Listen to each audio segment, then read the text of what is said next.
eloquent letter to us all, stating in a way that only Charles could. He wrote, "This is my final verdict. My fight is over." And that fight is ended today, but not without a lot of reflection, rather. Good morning, everybody. It's Friday. I'm Bill Hemmer, live inside of America's Newsroom. Big welcome to you. Nice to be here. Whole new show, whole new format. Yeah, we blast off like a rocket ship today. Exactly. Well, we've got a lot to talk about, of course, including this. I'm Heather Childers in for Sandra Smith. Well, today we are remembering the life, the legacy of the brilliant and beloved Dr. Charles Krauthammer. He was a man who overcame exceptional adversity. He had a prolific career, including as a contributor right here at Fox News. We all knew him as a fixture on the special report panel. That's where his wit, his intellectual honesty is the reason why viewers tuned in each and every night. The biggest error that we make is to lose the damn war because we refuse to recognize who the enemy is and what it requires. For God's sake, why do you have to talk about that? The mourning is over. The Shiva is done. And if you're a conservative, you should be optimistic. I think it'll snow in hell before the DOJ is going to go after her. We all were expecting it. It didn't happen. That was the dog that didn't bark. Well, for Charles, the Shiva begins. Last night, an empty chair on the special report panel where Charles sat for more than a decade, and we all tuned in to listen and learn. Jonah Goldberg, senior editor, National Review, and a Fox News contributor. And Jonah, I know you were close to him. I know you shared an awful lot of time with him. Tell us the story. Yeah. Well, I don't. It's so hard to do because he's, it's funny from the outside. When you watch Dr. Krauthammer, when you watch Charles on TV, or when you read his column, Britt was sort of making this point last night as well. There was always, and I've said all these things to his face, that there was always this sort of Dr. Strangelove kind of dark, harshness to his appearance for a lot of people because he was just so blisteringly smart, and he could be so blunt and so sort of surgical in his analysis that it would sometimes seem like he didn't have a lot of feelings. He was just giving this dispassionate analysis. But then, when you actually saw him in the green room here at Fox, or you saw him, elsewhere over a meal or anything like that, all of that melted away. And he was this unbelievably happy warrior. And one of the ways, I'm not a huge baseball fan, but the single best way I ever knew whether or not a Nationals game was playing on a given night was by seeing how happy Charles was when he came blazing into the studio or into the green room in his wheelchair, because he would be chewing gum with his Nationals hat on, and he'd be like a giddy little kid. And I was like, oh, there must be a game tonight, because he was always in this unbelievably happy mood, knowing that the second he was done with the panel, he was going to go blazing out of the garage here in that sort of Batmobile thing of his, and go to the baseball game. And when I talk to, Washington is full of people who, at the end of their lives, at the goodbye, at their funerals, at their memorial services, people are going to read really impressive resumes. And Charles has among the most impressive resumes of anybody you'll ever meet. But his life wasn't about his resume. It was about his life is going to end with a eulogy where you speak well of the man himself. Charles was one of the most decent, compassionate, most glorious mensch is the only way I could put it, people I've ever met in my entire life. He cared deeply about people. He did unbelievable small kindnesses for people that you wouldn't think someone of his prominence and schedule alone, never mind his physical condition, could do. But he cared passionately about people. He cared about relationships. He was truly one of the most wonderful people I've ever known. I want to set you up with two things here. First of all, when he explains to Brett how his life changed at age 22, here's how he described the moment of impact for him physically. This is not a man designed for television. You look at him and say, this is not a potential TV star. In fact, he became a huge star, even I would almost say a mega star on this channel. And it was the sheer force of his intellect and the power of his thinking. And on top of that, there was a gentleness about him personally that if he disagreed with you, you never felt attacked. He just disagreed with you. But it just hit at precisely the angle where all the force was transmitted to one spot. And that is the cervical vertebra, which severed the spinal cord. When did you realize that the accident was life-altering? The second it happened. Second it happened. In his letter, he said this, and I think this is so eloquent. I leave this life with no regrets. It was a wonderful life, full and complete with the great loves and great endeavors that make it worth living. I am sad to leave, but I leave with the knowledge that I lived the life that I intended. That clarity of thoughts, that power of a brilliant mind, Jonah, is what compelled him forward. No, that's absolutely true. And one of the things that made his life possible is that he, as a sheer act of human will, decided to accept the tragedy of his accident and just put it behind him and make the best out of his life. And what an incredibly impressive life he made. It's funny. On the special report, every now and then, I sometimes will crack a joke, and it became this thing where the most important thing to me to be on being on the panel was to get Charles to laugh and get it be on camera. In part because it was one of the only things that I can ever do on TV that would make my mom gush with pride. She's like, "You made Charles laugh! You made Charles laugh!" And it became this thing with us where I always try to get him to crack up and hopefully to do it on camera. And it was never stated. I was never saying, "Here comes Charles," but he was just this. He was this guy who, look, Charles Murray is a close friend of mine. Charles Murray has done an enormous amount of work on IQ and intelligence and all that kind of stuff. And Charles always said that in terms of raw cognitive ability, Charles Krauthammer may have been the smartest person he ever met. Wow. And yet, when you go back on Charles, for me at least, I'm not full of memories of how smart the guy was. I mean, of course he was smart. The memories for me was just how happy and contented and how brilliantly he carved out a life in full for himself, despite all of the burdens in his way.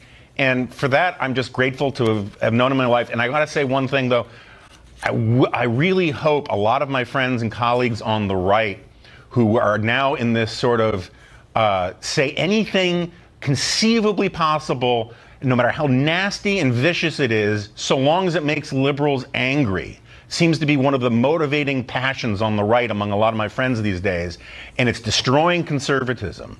That wasn't Charles.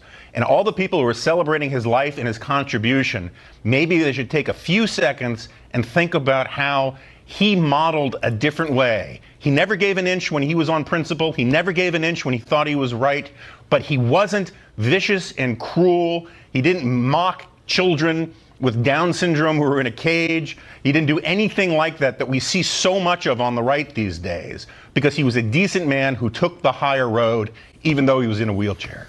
Thank you, Jonah. Jonah Goldberg there in Washington. More on the life of Charles. Stephen Hayes, Juan Williams, Chris Wallace, Dana Perino, Brett Baer. We all will welcome our colleagues and friends to our broadcast for the next 2 hours and 15 minutes. And we've all got a story. We've all got an anecdote because he impacted us that way. So, and that line that you used, I lived the life I intended. How many of us can say that? Something to think about. Yes. Well, some other stories that we're following. House Republicans punting on immigration, delaying a vote on a compromise measure until next week after a conservative bill was defeated yesterday. President Trump and other top Republicans laying the blame at the Democrats' doorstep. We have Fox team coverage. Jeff Paul is live near the border in Texas, but we begin with Peter Doocy, who is live on Capitol Hill with the latest from there. Good morning, Peter. Good morning, Heather. The immigration bill that is now in limbo had the full $25 billion for a border wall that President Trump wants. And so House Republican leaders thought that having President Trump come to the Capitol, having the DHS Secretary Kirstjen Nielsen come to the Capitol would do the trick. But House Republican leaders misjudged their members and initially told reporters they only needed one extra day to rally the troops, but that apparently wasn't going to be enough. We're basically going to put this vote off until next week, and this will give us time, I think, to work out our differences. We have a lot of different factions in our conference, but this is one of the better, if not best, conferences I've been to, where everybody's trying to come together as a team so we can get to 218 and get this across the finish line. So the more moderate immigration bill that leaders like was going to finish short, but in another signal that leaders may not have their fingers precisely on the pulse of their conference, the more conservative bill, which was given a vote as a courtesy to the most conservative members, actually finished with a dozen more votes than anyone expected. It was known as the Goodlatte bill. It does not give a pathway to citizenship to DACA recipients, and it got 193 GOP votes. Despite the vote counting confusion, though, Democrats do not plan to forge ahead with anything bipartisan. They have not ever been interested. You know, they talk, and sometimes you all repeat it, that it's a compromise, but it is not a compromise. It may be a compromise with the devil, but it's not a compromise with the Democrats in terms of what they have in their bill.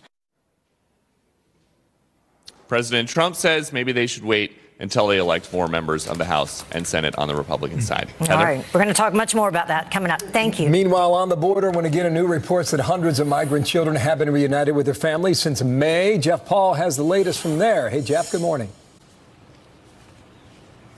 Good morning, Bill. Yeah, we're expecting yet another demonstration here at the point of entry in Tornillo. 2 U.S. senators are expected to come here and bring attention to lawmakers, not only about what's going on inside these youth immigrant shelters, but they're going to try to go up there and possibly get inside. A group of mayors tried to enter these gates yesterday, and we were right there with them, following them as they confronted police.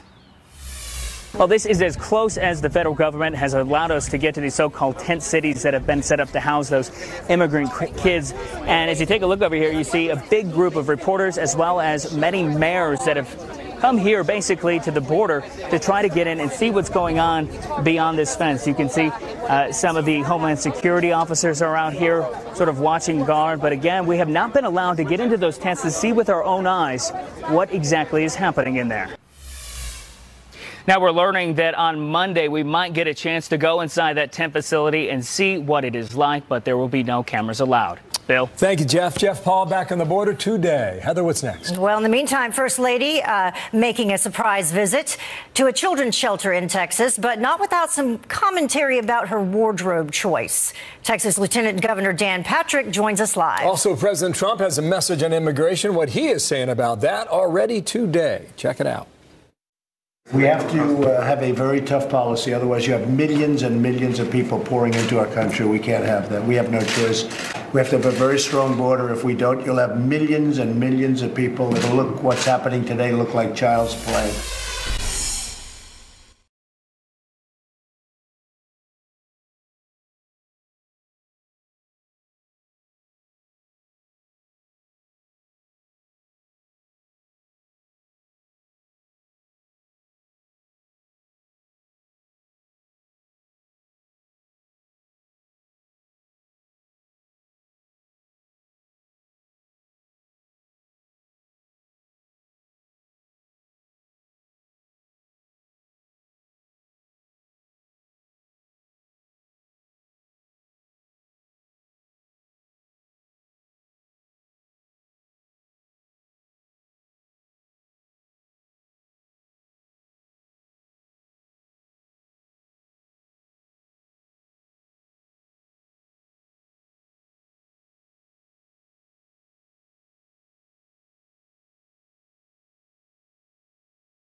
here to learn about your facility, and which I know you house children on a long-term basis. And I also like to ask you how I can help to these children to reunite with their families as quickly as possible. So that from the First Lady, clearly visiting Texas, meeting with children and workers during that visit. Texas Lieutenant Governor Dan Patrick is with me in studio now. Nice to see you here in New York. What do you think her visit did yesterday for this? Well, I think it was very powerful in terms of it showed that the White House, the first family, cares about these people, which I know the president. I don't know Melania, but I know the president very well. They care about these kids. And I thought it was a powerful message for her to come. Per year along the four-state border, how many apprehensions do you have? Bill, here's a number, and thank you for asking me this question, because every time I hear someone from the left say we have 11 million people in this country illegally, it really bothers me. That was the number that the U.S. Chamber of Commerce gave in 2004.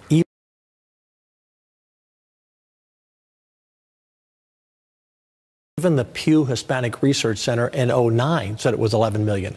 We apprehend, if you go from Brownsville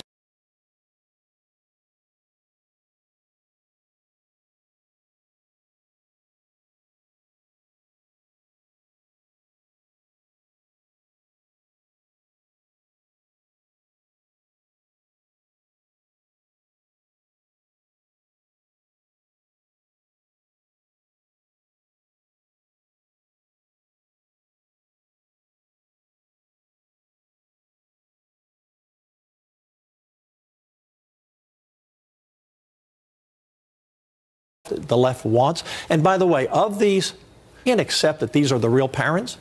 You know, the drug cartels control the border. They make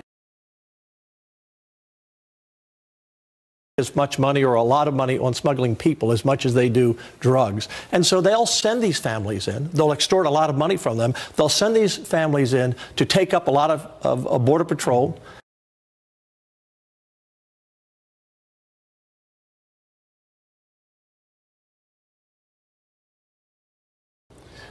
Do you think they have the desire? And if you've been blaming Democrats for some time, you know, many people. Well,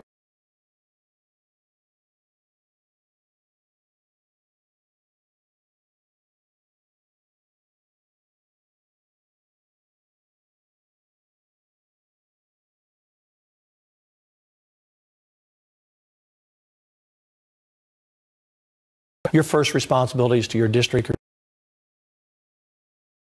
your state if you're in the House or in the Senate. But you have to be bigger than yourselves, because you also have a responsibility to the country. And this is terrible for our country, and it has to end. I'd love to see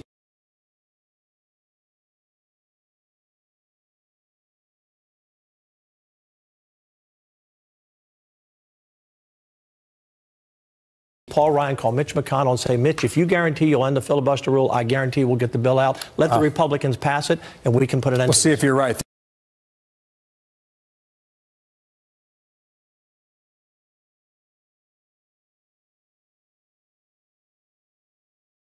It's my job to call a folly a folly.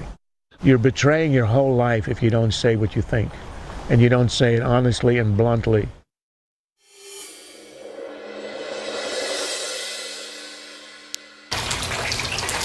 It's just a burst pipe. I can fix it. No. With Claim Rate Guard, your rates won't go up just because of a claim. I totally could have. No. Switching to Allstate is worth it.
You're betraying your whole life if you don't say what you think, and you don't say it honestly and bluntly. Do you think you'll ever stop writing?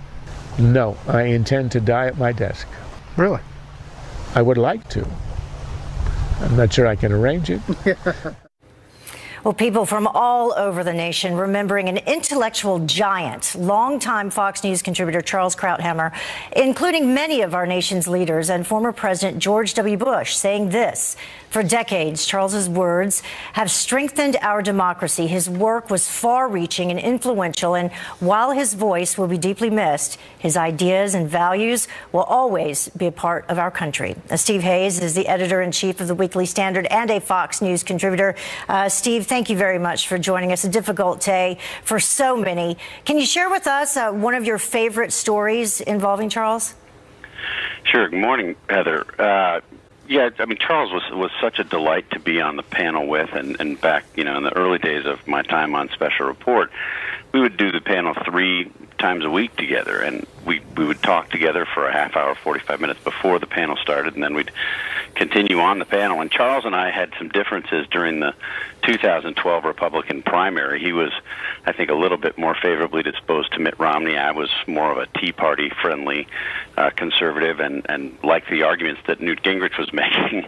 And we had one debate in particular during the primaries where Charles went first, then whoever was in the middle went second. I had gone third, and I made the mistake of leaving Charles just 5 seconds or so to come back at me after I finished my comment with the response. And Charles absolutely destroyed my argument with one sentence. And about a week later, we had a similar argument, and Charles went first, and somebody went second, and I went third. And I knew what Charles would do if I had left him any time. So I deliberately started speaking very, very slowly as I was giving my answers so as to not leave him even an extra second or two. And as I was doing this, he knew exactly what I was doing and looked down the panel at me and just started laughing while I was in the middle of my answer. So it was a pretty funny exchange. We finished and we went to commercial break, and he looked at me and he said, "You have learned from the master." And indeed, I did learn from the master. Yeah, I understand that some of the best moments on the panel were actually in the commercial breaks as well, because that's when you guys got to experience his sense of humor, something that people at home didn't necessarily get to experience. Right, exactly. I mean, it's easy for our viewers to see just how brilliant Charles Krauthammer is, just how articulate Charles Krauthammer was. I mean, he spoke in perfect paragraphs. His thoughts were clear, and it was as if he were elucidating the thoughts in your own head as often as not. And he will be remembered, obviously, for that. I will remember him even more for 2 other reasons. He was such a good man. And in Washington, D.C., these days, I regret to say, there aren't enough good men. And in that sense, he was truly a role model for me. And as a friend, I mean, Charles was just, we spent those hours and hours and hours together chatting before the panel started back in his back office in the Washington bureau. And we just became very, very good friends. And I've missed, over this past year, I've missed his counsel, both on a personal and a professional level. And it will leave a big hole in my life not having him around to talk Steve, to. I think the way he looked at life is just absolutely fascinating, because life for him was a moving target and was always evolving, right? Liberal to conservative, psychiatry to political commentary, to writing and so forth. And yet he did not move in a straight line, with one exception, and that was the power of this man's mind. And that's what enabled him to keep moving forward at age 22 and beyond, to graduate with his medical class on time at Harvard, to lay the example for so many that were lucky enough to be touched by him, Steve. You're absolutely right. And what was also extraordinary is, I knew him, and I knew him very well for a decade, and obviously it was. I knew what had happened. I knew about his accident, and he didn't shy away from talking about it, but he didn't also force it into conversations. And I remember having one conversation in particular with about him where he's almost casual about it, if that makes sense. That might sound odd to folks, but we were just standing in the makeup room, and Charles was a huge movie buff. I think he has seen every movie that's ever been made in every single language. He watched movies endlessly, and when we were talking in the makeup room, he asked if I had seen the movie called Sliding Doors, which was a movie starring Gwyneth Paltrow in which a woman is away from her apartment. She makes the subway train in one scenario and gets home and finds out that her husband is having an affair, and her life takes one path. And in the second scenario, she misses that same subway and doesn't make it home and doesn't find out that her husband is having an affair, and her life takes quite a different path. And she's happier in the scenario where she finds out, where the unfortunate thing happens, where it's more difficult at the time. And Charles said to me, he said, that's kind of how I look at this. You know, my life was going to take one of two paths. This is what happened, and this is my life, and I'm going to make the most of it. Thank you, Steve. Pretty amazing attitude to have towards something like that. Thank you, Steve. Stephen Hayes there. You bet. We'll see you soon in person. Yeah. Charles Krauthammer died at the age of 68 after, as we've said over and over, a simply remarkable life. Stay with us here on America's Newsroom. We will be right back.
With families of the victims of crimes by illegal immigrants. They're known as angel families. This is the immigration battle heats up and a controversy erupts over a jacket the First Lady wore yesterday. Doug McElway is tracking all that down from the White House today. Hey, Doug, good morning. Morning, Bill. And while Republicans on the Hill struggle with their own internal divisions over the immigration reform issue right now, they may have just as big a problem here at the White House. The president tweeted this morning that the Republicans cannot pass immigration reform, at least until the midterm elections. And he suggested that they stop wasting their time. Quote from the tweet now: "Even if we get 100% Republican votes in the Senate, we need 10 Democrat votes to get a much needed immigration bill. And the Dems are obstructionists who won't give votes for political reasons and because they don't care about crime coming from the border. So we need to elect more R's," he said. Now, Republicans had been hoping that a strong push from the president might propel one of these two immigration bills now under consideration in Congress over the top, but it was not to be. The president's visit to Capitol Hill on Tuesday was generally well received, but it wasn't enough. Then Mr. Trump canceled last night's congressional picnic here at the White House, even though the stakes had already been placed on the grill the day before. That was a sign that may have presaged this morning's tweet, signaling slim hope for immigration reform and a divided Congress. Adding to the intrigue of it all, First Lady Melania Trump's unannounced visit to a shelter for unaccompanied minors in McAllen, Texas yesterday. Now, people have been trying to read into the meaning of the jacket she wore boarding her plane. On the back, in large lettering, the words, "I really don't care, do you?"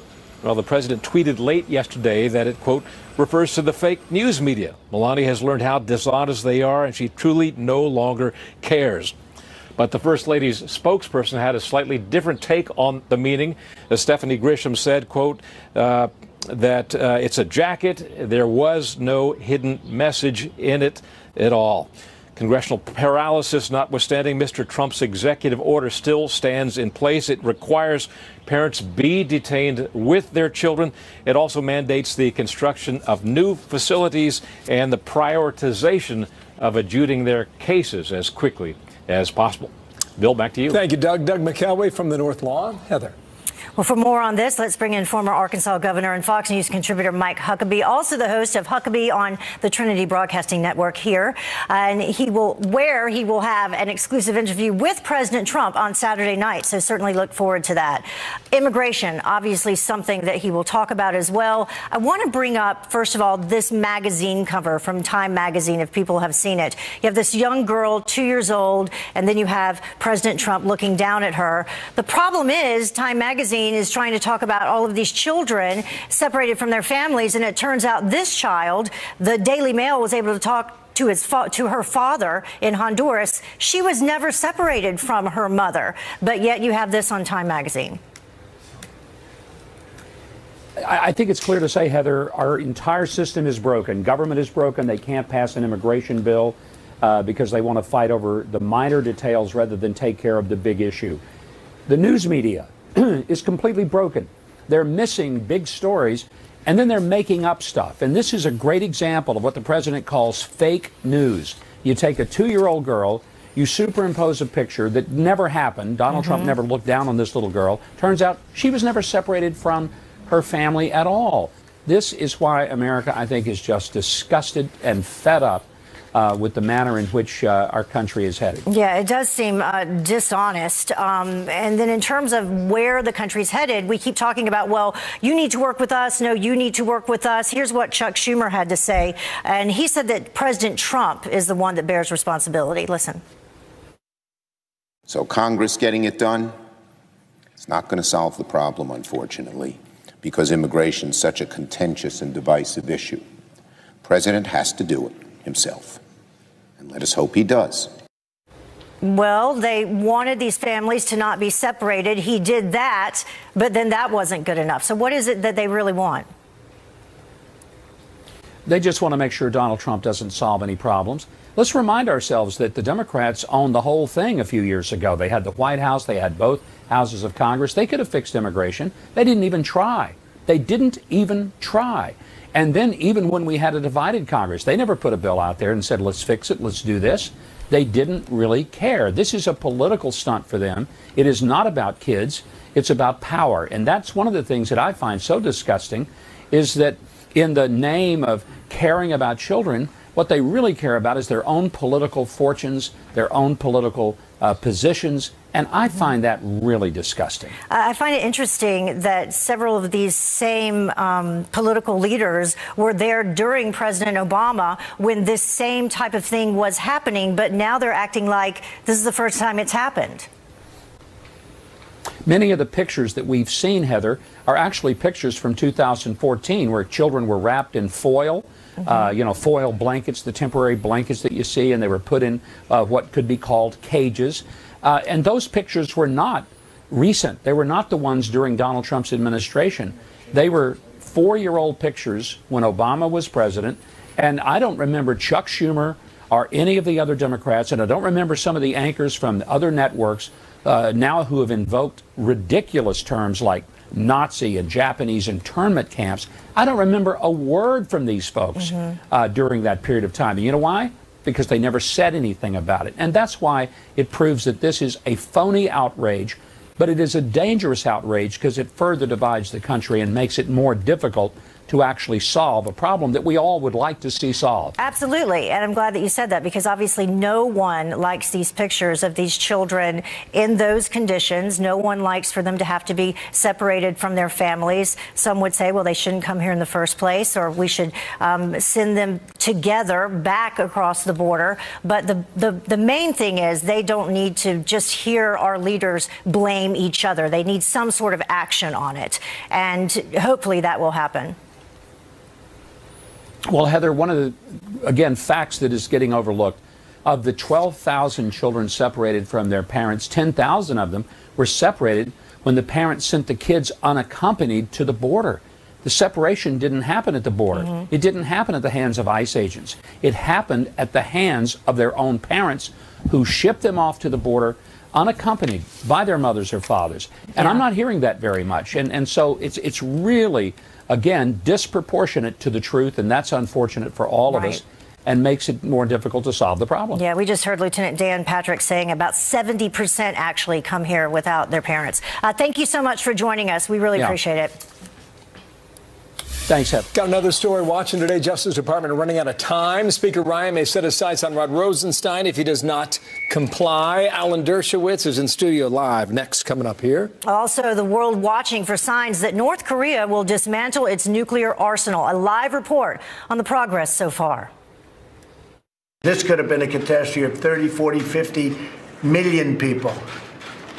And I think we're very close to having that situation solved.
The deadline to turn over documents subpoenaed by Republican lawmakers. House Speaker Paul Ryan not ruling out holding Deputy AG Rod Rosenstein in contempt of Congress.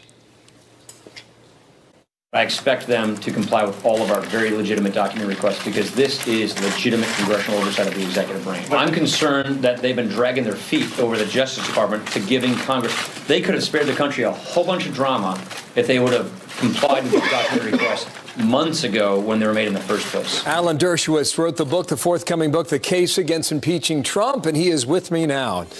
You know drama in the courtroom. Sir, thank you for coming back here. I thought we were going to get you in studio today, but we'll get you back in New York very soon. What do you believe Paul Ryan will do in this matter?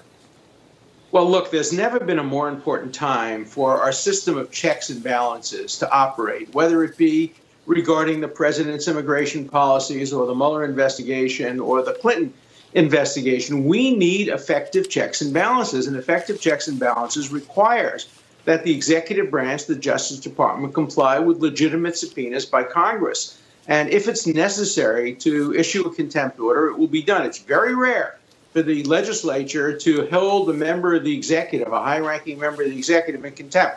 But it's been done. Then you have to go to court and get the court to enforce it. I think generally it's used as a sort of Damocles to hold over the head of Justice Department officials, and in the end, they usually comply. I suspect that's going to happen here, but we may see some drama. Okay. They may say, no, we're not. Right. So these documents deal with the Hillary Clinton email matter, Andrew McCabe, Carter Page, the FISA application. Right. Why would the Department of Justice not want to surrender that paperwork? Well, in my long experience with these matters, when the government claims national security, much of the time it's to avoid embarrassment. There are not really national security secrets involved. For example, they failed to turn over the smoking gun Strzok communication in which he said, we'll stop the election of President Trump. That wasn't turned over. There's no national security there. It was just because it was incredibly embarrassing. It's hard to believe the story. They found one of the messages, but they didn't find the more important one. So I think it's important for Congress to enforce their requests, their demands, and indeed their subpoenas for this kind of information, because the public has the right to know. Even if there are materials that are national security, Congress has the right to see those, subject to secrecy. And then a decision has to be made when and how much to reveal to the general public. Okay, 2 minutes. 2 questions, 2 topics. I'm dying to get your answer on this. It's been a week since the IG report came out last Friday. Do you see any legal problems for any individuals involved in that report? Well, there are legal problems. I don't see any criminal problems. And I'm in favor of decriminalizing, of disarming, and stop weaponizing the criminal justice system. So I didn't see any cause for criminal investigation or prosecution. But certainly the revelation that Comey was, in fact, using his email in the manner in which he had criticized Hillary Clinton for using her email, that's worthy of further investigation by the IG. And I think there are conflicts of interest that are worthy of investigation. I think the whole Rosenstein issue is really worthy of investigation. If Mueller is looking at all at the Comey firing, who's the main witness there? The main witness is the man who's investigating this, who's in charge of the investigation, Rod Rosenstein. So yes, legal, but no crime. Okay, we got a quick answer here. I'm out of time. I could talk to you for hours. Does Peter Strzok make a good witness, or is he compromised? Well, he's very compromised, and he shouldn't be an FBI agent. The fact that a high-ranking FBI agent says he's going to stop a legitimate election. Look, I try to stop the election of Trump by voting against him and by contributing to Hillary Clinton. That's a legitimate way of stopping. But when an FBI agent sends a message that he's going to stop and he has an insurance policy, that really has to be investigated. I don't know why he's still an FBI agent. He should have recused himself. He should now be fired. Well, he says he'll testify, and we'll see whether or not that happens. You'll be watching. Sir, thank you for your time. I'll be watching, and he'll try to say that it just was a joke. He didn't mean it seriously. But he has to be pressed very hard. It's June on Martha's Vineyard. Enjoy that, okay? Forever summer. Thank you, sir. Heather. Well, coming up, we will dig much deeper on this in the next hour. Ohio Congressman Jim Jordan is our headliner of the day, and he joins us to talk about this and a whole lot more in our next hour of America's Newsroom. Stay with us. It's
Well, more than a week after President Trump's summit with Kim Jong-un, North and South Korean officials are meeting to discuss reunions for families separated by the Korean War. Greg Palcott is live for us in London with that story. Greg? Hi, Heather. Yeah, the two sides coming together on this very emotional issue. Delegations from North and South Korea, including committees from the Red Cross, meeting at the border, announcing that some 200 family members, 100 from each side, separated by the Korean War and the division of the countries, would be reuniting in August. This is the first such gathering in just about 3 years. It is a result of the recent inter-Korean summits. Some 50,000 people remain alive and have been separated by the war and the division of the countries. Other humanitarian issues taken up, including the status of North Korean defectors in the South and South Koreans still detained in the North. Remember, all this comes after word that the remains of some 200 U.S. service members lost also in that Korean War could be handed over by North Korea in the coming days, Heather. Yeah, we were just talking about when that will happen. And on another note, there's more diplomacy involving South Korean President Moon. Absolutely. South Korean President Moon, Heather, is in Moscow. It's a 3-day visit to Russia. Today, he met with Russian President Vladimir Putin. Together, they claimed close cooperation in their work towards the common goal of the complete denuclearization of the Korean Peninsula. That, of course, was the aim stated in last week's summit involving President Trump and North Korean leader Kim Jong-un. There is some dispute whether that denuclearization has started yet. The president yesterday gave the impression that it had. Defense Secretary Mattis has said that he hasn't really seen any indications yet. The State Department, well, they're saying that there has been contact between North Korea and the U.S. since the summit, but they are not confirming some reports that we are seeing that Secretary of State Pompeo might be heading back to Pyongyang in the coming days to keep this thing moving along. Back to you, Heather. Well, we didn't know he went there when this all began, so it wouldn't surprise me. Greg Palcott, live for us. Thank you. So now we get to the wardrobe controversy. First Lady on that trip to the border, how the White House was responding on that today. Plus, heaven is a far better place this morning as we remember the life of Charles Krauthammer.